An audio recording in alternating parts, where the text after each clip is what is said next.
இங்க அமர்ந்திருக்கும் அனைவருக்கும் என் அன்பான காலை வணக்கங்கள். இப்ப பேசுனாங்க உடலை பத்தியும் ஒழுக்கத்தை பத்தியும். ஆனா நல்லா யோசிச்சு பாருங்களேன், தன்னம்பிக்கை இல்லாம உடலையும் ஒழுக்கத்தையும் வச்சுட்டு என்ன பண்றது?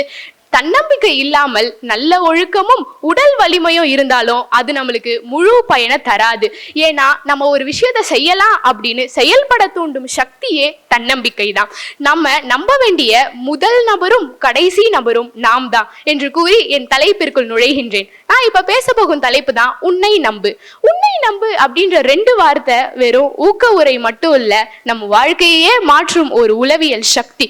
ஆனா இந்த தலைப்புக்கு எதிரா பல கேள்விகள் கேட்பாங்க. என்னன்னா, வெறும் நம்பிக்கை மட்டும் போதுமா? நம்பிக்கை மட்டும் இருந்தா எல்லாம் நடக்குமா? சூழ்நிலை, வசதி வாய்ப்புகள், திறமை இவையெல்லாம் இல்லாம தன்னம்பிக்கையை மட்டும் வச்சுட்டு என்ன பண்ண முடியும்?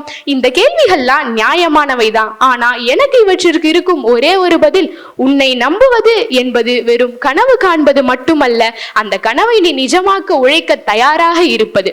உன்னை நம்புவது அப்படின்றது எனக்கு எல்லாம் தெரியும் அப்படின்ற எகத்தாளமோ ஆணவமோ இல்ல. இன்னைக்கு தெரியாது, ஆனா நாளைக்கு நிச்சயம் கற்றுக்கொண்டு சாதிப்பேன் அப்படின்னு கூறுவதுதான் தன்னம்பிக்கை, உண்மையான தன்னம்பிக்கை. ஒரு எக்ஸாம்பிளுக்கு விதையை எடுத்துப்போம். அந்த விதைய மண்ணை தோண்டி உள்ள புதைக்கிறோம். அந்த விதை மண்ணுக்குள் புதைக்கப்படுகிறது, இருள் சூழ்கிறது, அழுத்தம் அதிகரிக்கிறது. ஆனா அந்த விதை என்னை புதைத்து விட்டார்கள், என் கதை முடிந்தது அப்படின்னு நினைச்சிருந்தா இன்னைக்கு இவ்வளவு அழகான சூழ்நிலையில நம்மளால இருந்திருக்க முடியாது. அப்போ அது என்ன நினைக்குதுன்னா, என்னுள் ஒரு மரம் இருக்கின்றது அப்படின்னு நம்புகிறது. அந்த நம்பிக்கை தான் இன்னைக்கு இவ்வளவு அழகான சூழ்நிலையில நாம இருக்கிறதுக்கான அடையாளம்.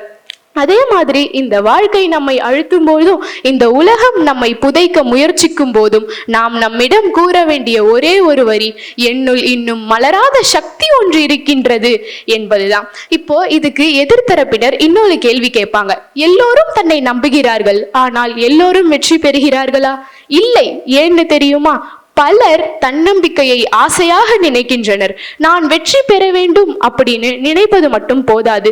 ஜேம்ஸ் கிளியர் தனது அட்டாமிக் ஹேபிட்ஸ் புத்தகத்துல நீ எடுக்கும் ஒவ்வொரு செயலும் நீயாக விரும்பும் மனிதருக்கான வாக்கு அப்படின்னு சொல்லியிருக்காரு.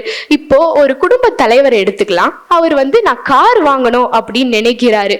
ஆனா அவரிடம் சரியான உழைப்பு இல்லை என்றால் அது வெறும் ஆசைதான், அது நம்பிக்கை இல்லை. தாமஸ் எடிசன் 1000 தோல்விகளை சந்தித்திருக்கிறார். அவரிடம் எல்லோரும் கேட்டார்கள், இவ்வளவு தோல்விகளுக்கு பிறகும் ஏன் முயற்சியை விடவில்லை என்று.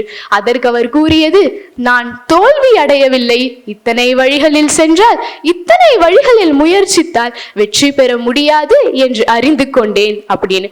இதுதான் தன்னம்பிக்கை. இங்க சொல்லுவாங்க எல்லாரும், இவ்வளவு தோல்வியை எல்லோராலும் சந்திக்க முடியாது அப்படின்னு. உண்மைதான். ஆனா தோல்வி யாரையும் அழிப்பதில்லை, தோல்வியால் யாரும் அழிவதும் இல்லை. தோல்வியை பற்றிய நம்முடைய விளக்கம்தான் நம்மை அழிக்கின்றது.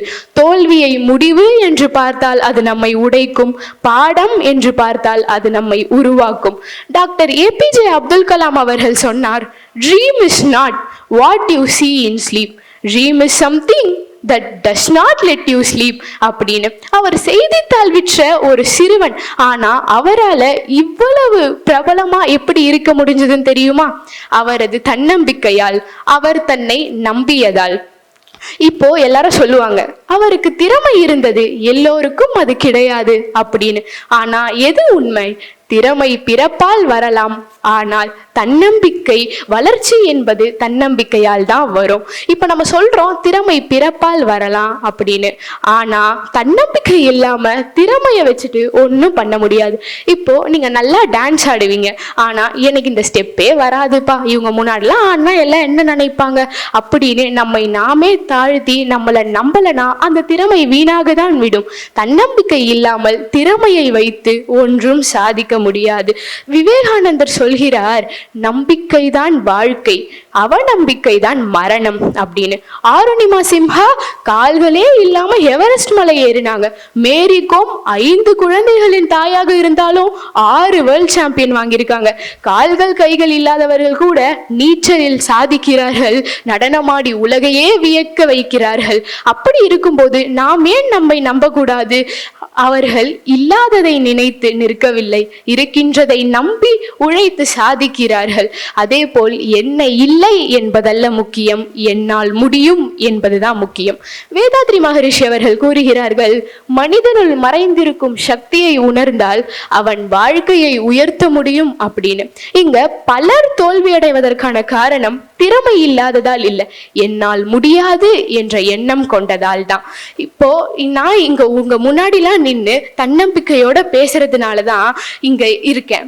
இங்க நான் தன்னம்பிக்கையை கத்துக்கிறதுக்கு இந்த 10 நாள் நடந்த வகுப்புகள் தான் ஒரு பாடமாவும் பாலமாவும் இருந்துச்சு.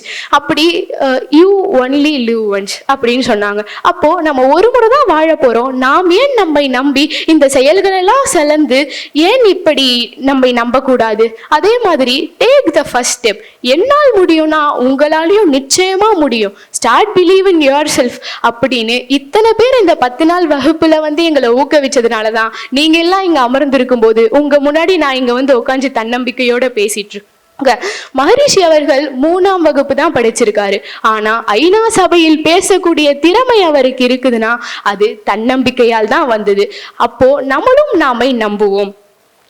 இங்க இருந்து போகும்போது ஒரு உறுதி எடுப்போம், நான் என்னை நம்புவேன், என் எண்ணத்தை எப்பொழுதும் உயர்வாக வைத்திருப்பேன் அப்படின்னு. இந்த உலகத்திலேயே ஒரு முக்கியமான மந்திரை வார்த்தை என்னால் முடியும் அப்படின்றது தான்.